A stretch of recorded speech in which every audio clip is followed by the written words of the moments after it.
Hello, so this vlog is all about what I do in a week when it comes to exercise and movement. I was very, very active before I got pregnant, and I have luckily been able to sustain my physical activity levels throughout pregnancy. Although during the first trimester it was really challenging, my second and third trimester have been a lot easier. You can also check out some of my videos.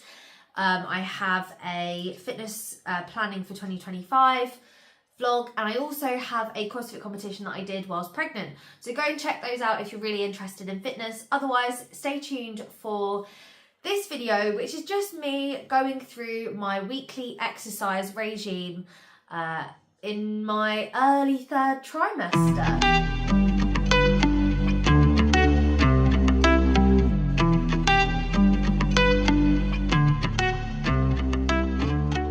Okay, and before I move on, I just want to apologise for the sound. My microphone is literally just broken, so it might be a bit more echoey than usual. If the dogs are walking around, you might hear them, just because I don't have that noise cancellation, so sorry about that.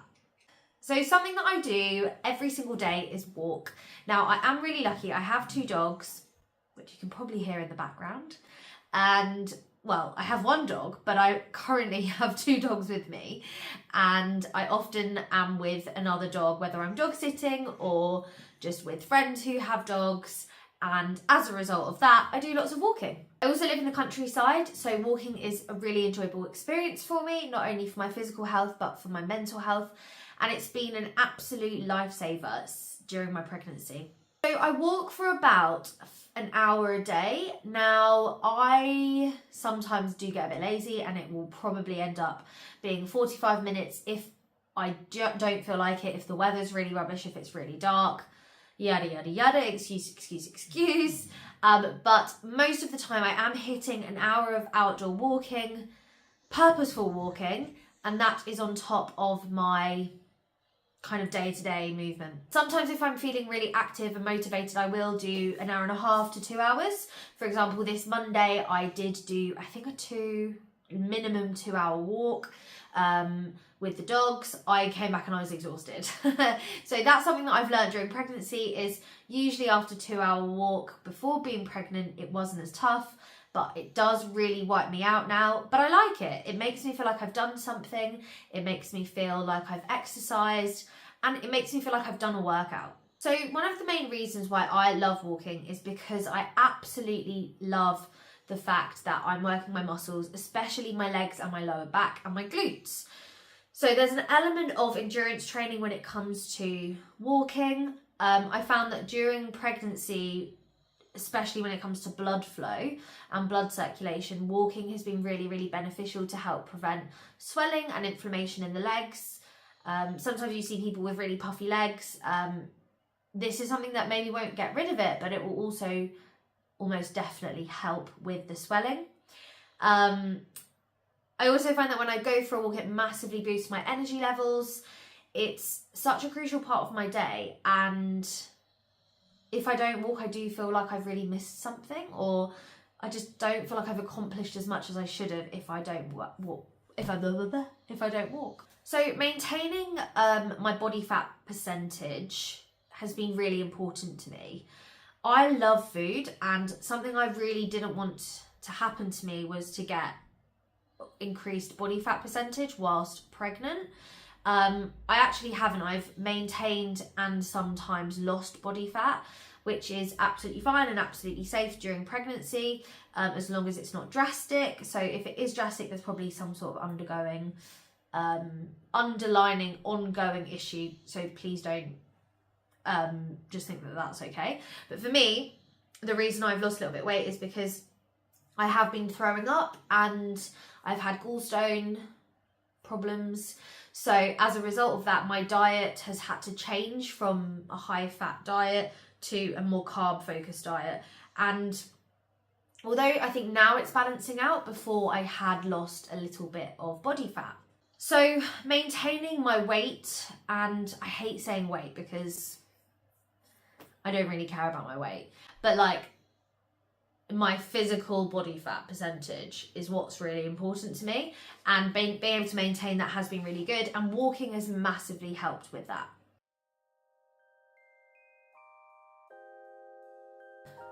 Now, don't get me wrong, walking has been much more tough, especially on my joints and my lower back. I noticed that when I do uphill walks, and particularly in my second trimester, walking has been really, really challenging. I have felt it a lot going uphill, especially in my lower back to hip area.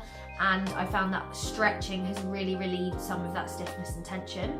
And I also know that it's really important for me to maintain my suppleness, to maintain my muscular endurance, and to maintain my stamina and lung health capacity. So these are kind of the main reasons why I'm continuing to walk, but also I want to stick to what I'm doing. I don't want to allow pregnancy to be an excuse for me not to be active.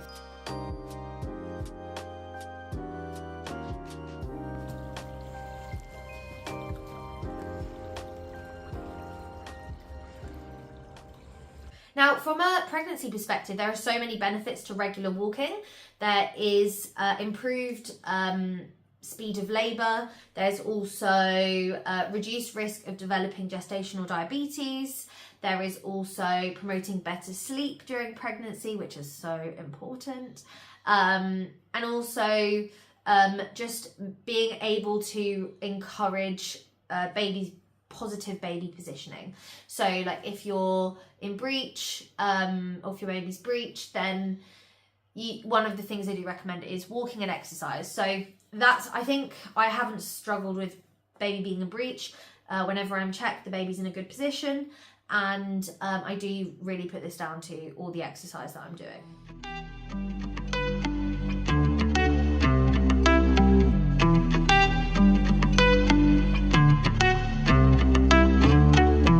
Good job. Good boy. You know who made Good boy.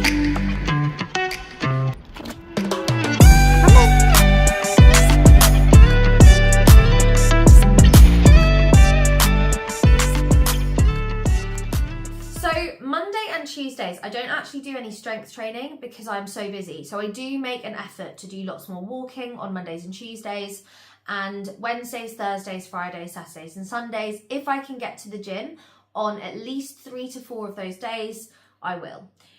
From a strength training perspective, I've been doing CrossFit once a month. So on a Friday, I usually do my CrossFit session, and on a Thursday and Saturday, I usually do a strength and conditioning class. And then either a Wednesday or Sunday, I just do my own programming.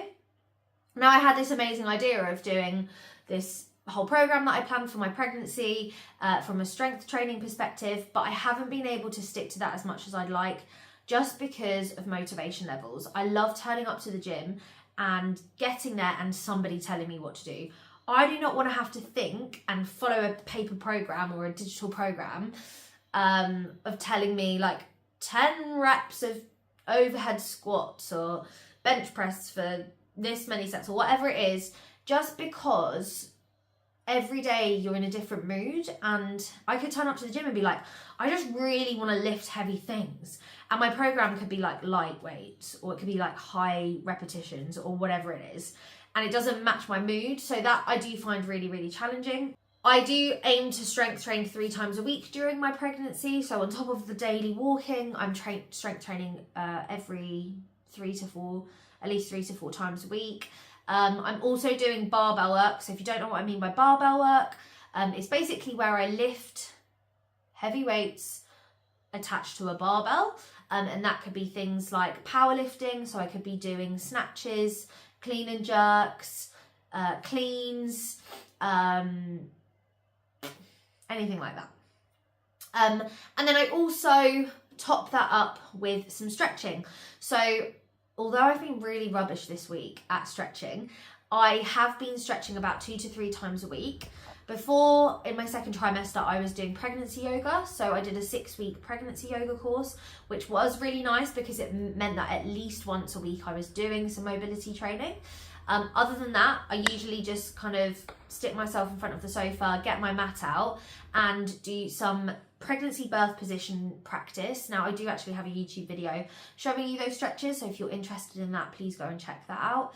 But also, if I've got like a sore back or anything, like that, or a specific area that I really want to stretch, I focus on that. So I've been doing cardiovascular training, has been mainly walking. I've really craved running recently, but I don't want to start running in my 3rd trimester. I just know how I'm not going to enjoy it, and it's going to put me off running for at least a year if I try.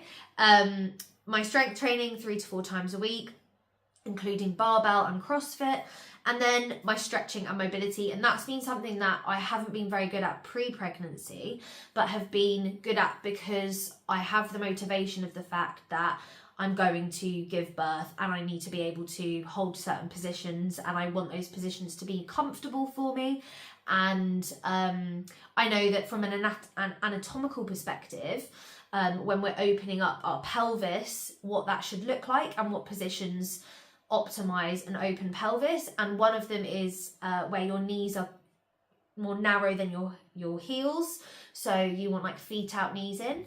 And that's something I really struggle with. Like, my frog pose is not the best.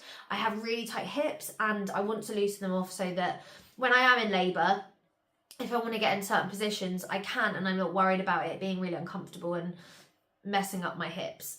So yeah, that's kind of my weekly fitness program. I do this because there are so many benefits to training in pregnancy. I have a whole video debunking myths about exercise in pregnancy, so also check that out. I'm like plugging all the videos today, so sorry about that, but I do really, everything links, and you know, it's like my life is kind of being passed on to you guys, and my experience is being passed on to you guys through YouTube, and it's things that I found really, really relevant and really helpful during pregnancy. I just want to quickly talk about the importance of weight training in pregnancy. So number 1 is our posture. Now, when we get pregnant, our posture does change. Our centre of gravity moves around because we've got suddenly this added weight to the front of our body. And maintaining a strong spine, maintaining a optimised position or aligned back position is really, really important. And it's important because you're preventing any pain, backache, anything like that. You're able to maintain your posture so you can get on with your daily tasks like cooking, cleaning, standing, walking, all of those good things. And also just maintaining your physical fitness and health. And from a strength training perspective,